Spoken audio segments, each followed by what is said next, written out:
NCERT को line by line समझेंगे। सबसे पहला यहाँ एनसीईआरटी का अपना चैप्टर 1 है मोशन। उसके सबसे पहले पैराग्राफ में लिखा है कि everything in this nature is in motion. तो ये दुनिया घूम रही है, कंटिन्यूअसली रिवॉल्व कर रही है। तो उसके रिस्पेक्ट में सारी जो भी चीजें हैं वो भी साथ में मोशन में है। मैसिव एस्ट्रोनॉमिकल ऑब्जेक्ट्स टू सब एटॉमिक पार्टिकल्स। अब इतने बड़े बड़े हमारे पास एस्ट्रोनॉमिकल ऑब्जेक्ट जैसे अर्थ हो गया, खुद में एक जुपिटर हो गया, अपने पास एक सैटर्न हो गया, से लेके एक छोटे सब सब एटॉमिक पार्टिकल जैसे कि आपका न्यूट्रॉन हो गया, आपका प्रोटॉन भी वाइब्रेट करता है। तो बड़ी चीज़ों लेके छोटी चीज़ें तक आपकी क्या कर रही है, मोशन कर रही है। अब हमारे पास एक वाइड रेंज ऑफ मोशन होते हैं, जैसे फ्लिटरिंग बटरफ्लाई, जैसे उनके पंख जो हिलते हैं। फिर स्लिथरिंग स्नेक, कभी ऐसा साइड साइड में मूवमेंट होता है उनका।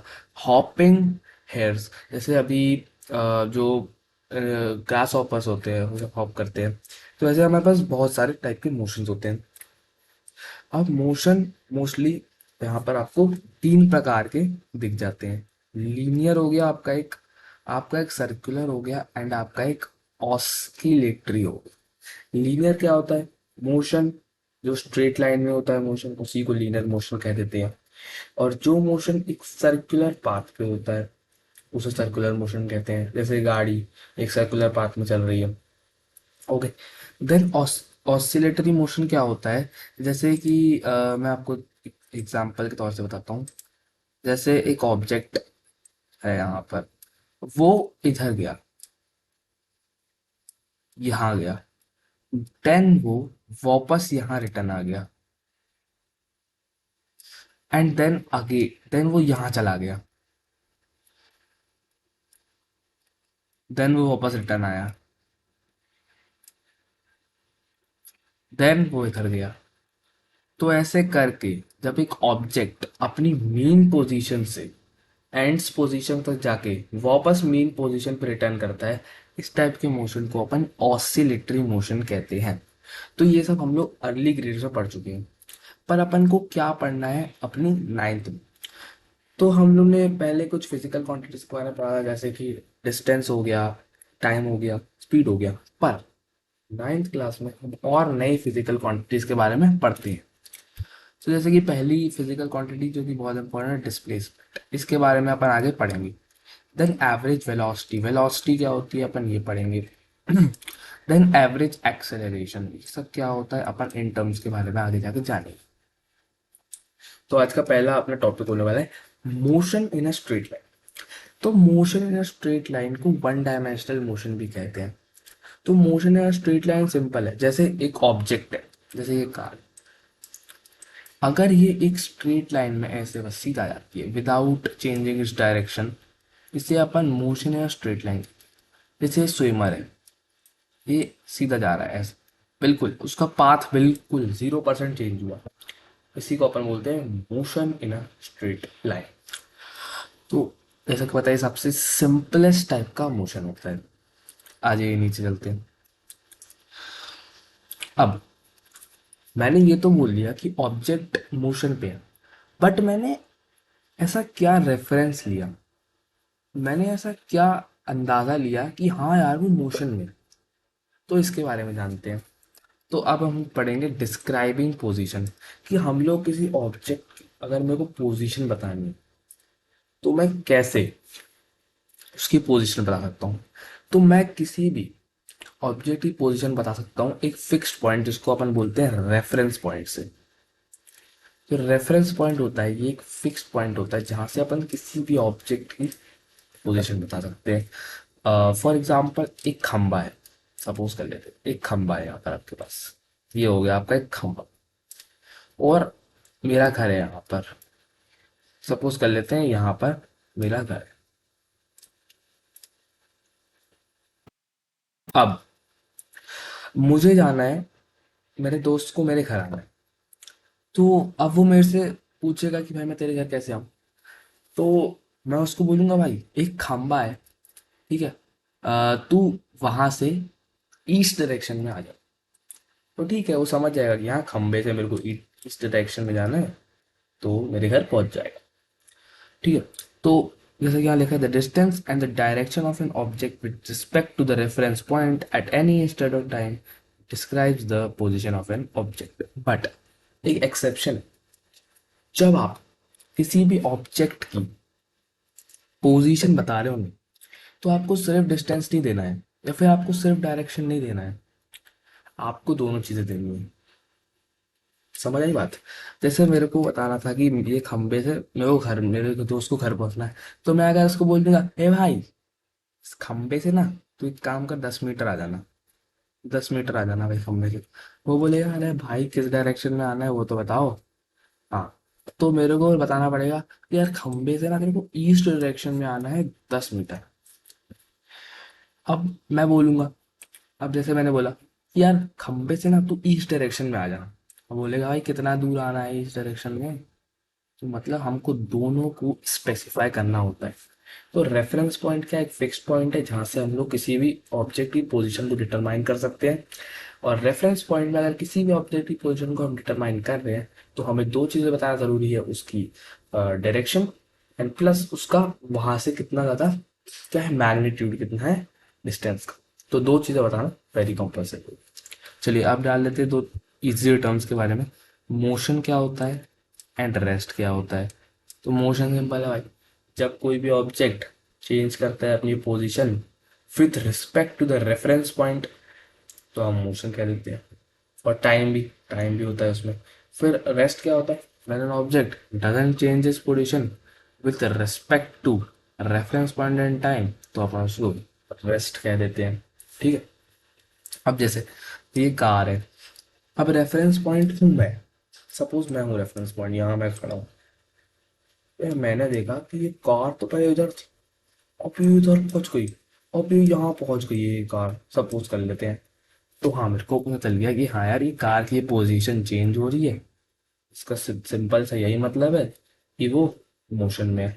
बट अगर मैं खड़ा हूं और कार वहीं की वहीं रहती है, तो मैं देख लूंगा हाँ यार, कार तो यहीं की यहीं है, इसकी पोजीशन चेंज नहीं हुई, तो ठीक है, मतलब ये किसमें भी क्या, रेस्ट में। चलो, इतने कॉन्सेप्ट्स क्लियर हो गए तो लाइक कर दे यार। ठीक है। अब अब जैसे मेरे को डिस्टेंस और डिस्प्लेसमेंट के बारे में पढ़ना है। अब अपन एक एग्जांपल लेते हैं। एक जो एथलीट है, वो एक स्ट्रेट ट्रैक में भाग रहा है। सपोज स्ट्रेट ट्रैक में भाग रहा है वो, ठीक है। अब अगर मेरे को पोजीशन बतानी है इस एथलीट की, जिसका नाम है नीना, अगर मेरे को उसकी पोजीशन बतानी है, तो मैं कैसे बता सकता हूँ। सपोज करते हैं कि जो एथलीट है, अभी ये बी पॉइंट पे है। इसका एग्जांपल लेके अभी अपन सपोज करते हैं एथलीट बी पॉइंट पे है, तो मैं इसको रेफरेंस पॉइंट ले सकता हूँ। इसको मैं रेफरेंस पॉइंट ले सकता हूँ, हाँ भाई, ये अपना रेफरेंस पॉइंट हो गया। ठीक है। तो ये अपना रेफरेंस पॉइंट है। अब यहाँ देखें अपन, तो देखो 40 मीटर्स, 40 मीटर्स आगे गया है, 40 40 कितना, 40 मीटर्स आगे। ठीक है। तो क्या है ये, क्या है ये कुछ नहीं है भाई, यही ये रेफरेंस पॉइंट है। और ये इसी का यूज करके हमने एथलीट की पोजीशन डिटरमाइन कर दिया है। ठीक है। अब अगर मेरे को इसका मोशन में है कि नहीं है, तो मैं सिंपली क्या कर सकता था, जहां वो अभी खड़ी है उसको रेफरेंस पॉइंट ले लेता। और अगर वो सपोज ए पे पहुंच गई नेक्स्ट पे, तो मतलब बी से उसकी पोजीशन चेंज हो गई, तो सिंपली ये रेफरेंस पॉइंट से उस with respect to reference point उसकी पोजीशन चेंज हो रही है, इसका मतलब वो मोशन पे है। चलो ये हो गया। अब आज का लास्ट टॉपिक देख लेते हैं, बाकी अपन नेक्स्ट क्लास में देखेंगे कि डिस्टेंस ट्रैवल्ड और डिस्प्लेसमेंट ये क्या है। सबसे इंपॉर्टेंट टर्म्स है आपके 9th क्लास के लिए। आप कोई सा भी न्यूमेरिकल करोगे, ये दो टर्म्स आपको पता होने चाहिए, तभी आप कुछ अच्छे न्यूमेरिकल्स कर पाओगे। ठीक है, तो इनको देख लेते हैं फिर यार इसी बात पे। तो अपन सपोज करते हैं एक एथलीट है, वो रन करना स्टार्ट करता है कहाँ से, पॉइंट ओ से। पॉइंट ओ से भैया एथलीट ने रन करना शुरू किया। ठीक है। फिर वो पॉइंट बी पहुंच गया, अरे वो पॉइंट बी पहुंच गया, ठीक है। Then reaches the point A, अब वो पॉइंट ए पहुंच गया, ठीक है, यहाँ पहुंच गया। अब वो रन बैक कर गया अलोंग द सेम पाथ, ये इधर ही उसने पूरा ओ पे आ गया वो वापस, ठीक है।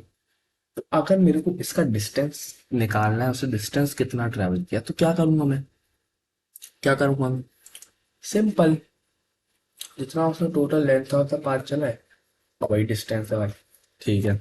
चलो, ठीक है। तो सबसे पहले पूरा इसने ट्रैवल कर लिया है वाला, तो अपन ओ से ए चला गया पूरा। ओ से ए का डिस्टेंस कितना है भाई, देख लो, 40 एंड ये 100 तक पहुंच गया, तो ये पूरा डिस्टेंस 100। देन वापस कहाँ तक आया भाई, ए से बी तक वापस आया, ठीक है। ये ए से बी तक वापस आ गया। कितना डिस्टेंस यार, ये हो गया 10, 20, 30, 40, 50, 60, ओके। प्लस कर देंगे पूरा 60, टोटल कितना आ गया 160। तो ये इसका डिस्टेंस हो गया। बट अगर मैं आपसे इसी मोमेंट पे डिस्प्लेसमेंट पूछता, अगर आपसे इसी मोमेंट पे डिस्प्लेसमेंट पूछा था तो आप क्या बोलते? भाई देखो, डिस्प्लेसमेंट पहले है क्या, पीए। तो डिस्प्लेसमेंट एक नेट चेंज है in the position of an object between the two given instances of time.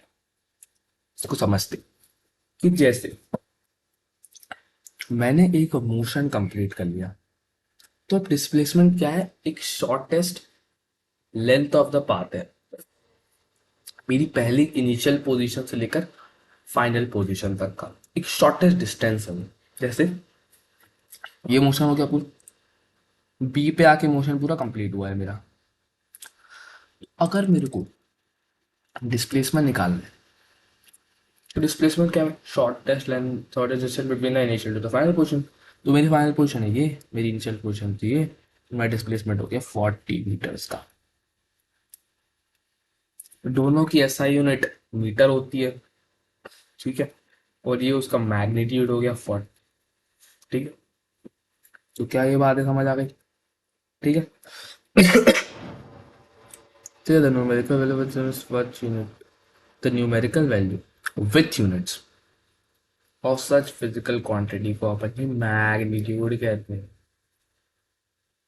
Numerical value और फिजिकल क्वांटिटी के साथ इसी चीज को अपन मैग्नीट्यूड कहते हैं। मैग्नीट्यूड ऑफ डिस्टेंस है, ठीक है। ठीक है, magnitude of displacement is the distance between the objects position in the two instances. क्या ये बातें क्लियर है? चलो आगे बढ़ते हैं। अब मैंने पहले बता दिया आपको, एसआई यूनिट होती है क्या, मीटर होती है, दोनों डिस्टेंस और डिस्प्लेसमेंट की, ठीक है।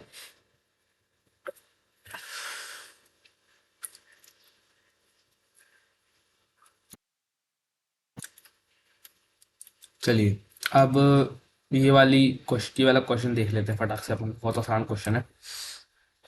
तो ये बॉल है, इसको ऊपर फेंका गया है, ठीक है। साइड में आपको यहाँ पर दिख रहे हैं कि कितना डिस्टेंस उसने ट्रेवल किया है। अब मैंने बॉल को ऊपर फेंका, वो बॉल पहुंच गई भाई बी पॉइंट, ये बी पॉइंट पहुंच गई है बॉल, ठीक है। ये बी पॉइंट बॉल पहुंची है। तो जब वो बॉल बी पॉइंट पहुंची है, तो उसने टोटल डिस्टेंस कितना ट्रेवल किया है, आप ये बताओ। टोटल डिस्टेंस यहाँ सी में कितना ट्रेवल किया है ये बताओ, ए में कितना किया ये बताओ, और ओ में कितना किया है ये बताओ। बता जाओ, बता लोगे, इजी है। चलिए, इजी है ना, सिंपल है। डिस्टेंस डिस्प्लेसमेंट आपको कॉन्सेप्ट में पढ़ा दिया है। अब आप ये वाला क्वेश्चन खुद से ट्राई कीजिए कि यह हो गया आपका होमवर्क। कमेंट में आप आंसर दे दीजिएगा, ठीक है। चलिए आगे बढ़ते हैं। तो एक लास्ट नोट के साथ आज की क्लास खत्म करेंगे।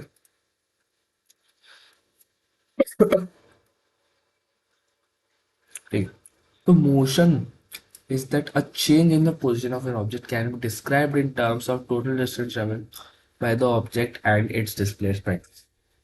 ओके, तो मोशन किसी भी ऑब्जेक्ट का अपन डिस्टेंस और डिस्प्लेसमेंट दोनों से बता सकते हैं, ठीक है। बट अगर मेरे को बताना है कि वो कितना फास्ट ट्रैवल हुआ, क्या वो 1 घंटे में ट्रैवल हुआ, क्या वो 1 मिनट में ट्रैवल हो गया, या क्या वो 1 सेकंड में ट्रैवल हो गया, तो उसके लिए अपन दो टर्म्स नेक्स्ट क्लास में पढ़ेंगे जिनको अपन बोलते हैं average speed and average velocity. बहुत इंपॉर्टेंट टर्म्स है, इनको आप नेक्स्ट क्लास में पढ़ेंगे। मैं आपको कुछ इंपॉर्टेंट पॉइंट बता देता हूँ कि जो डिस्प्लेसमेंट होता है इसको अपन एस से डिनोट करते हैं, डिस्प्लेसमेंट स्मॉल एस से। वो जीरो हो सकता है, नेगेटिव भी हो सकता है और पॉजिटिव भी हो सकता है। पर जो डिस्टेंस है वो हमेशा पॉजिटिव होता है, या तो अगर ऑब्जेक्ट रेस्ट पे तो जीरो होता है। बट अगर डिस्प्लेसमेंट जीरो है तो हम डायरेक्टली नहीं कह सकते कि ऑब्जेक्ट रेस्ट में है। क्यों? सपोज करो यार, एग्जांपल ले लो, लास्ट एग्जांपल आज का। ये रहा 100 मीटर्स का पाथ है ये, 100 मीटर्स का पाथ ये, ठीक है। ऑब्जेक्ट गया 100 मीटर का पाथ पूरा ट्रेवल किया और वो वापस आ गया, और वो उसने ऑब्जेक्ट ने क्या किया, वो वापस आ गया यही अपनी इनिशियल पोजीशन पे। ठीक है, अपने इनिशियल पोजीशन पे वापस आ गया। ठीक है, तो इस मोमेंट पे आपका डिस्प्लेसमेंट क्या होगा? Shortest distance initial to final position, ठीक है।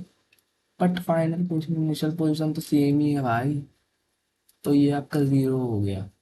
लो, और अगर ऑब्जेक्ट रेस्ट पे है, वो ऑब्जेक्ट यहीं का यहीं खड़ा हुआ है, तभी भी डिस्प्लेसमेंट जीरो हो गया। तो डिस्प्लेसमेंट या तो रेस्ट पे जीरो हो सकता है, या तो जब एक ऑब्जेक्ट पूरी राउंड ट्रिप कंप्लीट कर ले तब जीरो हो सकता है। ठीक है, तो डिस्प्लेसमेंट जीरो हो सकता है, नेगेटिव भी हो सकता है। नेगेटिव कैसे हो सकता है भाई? चलो ये देखते हैं।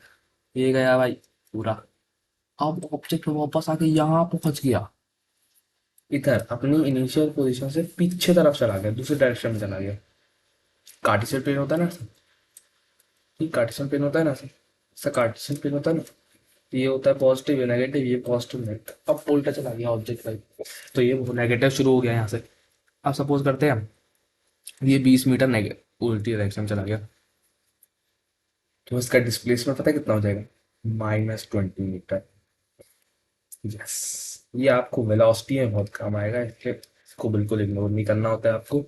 नेगेटिव की यूनिट लगानी ही है आपको। अगर आपको आज की वीडियो पसंद आई है तो make sure to like and subscribe video. The aim is 10 likes and 10 subscribers. Thank you.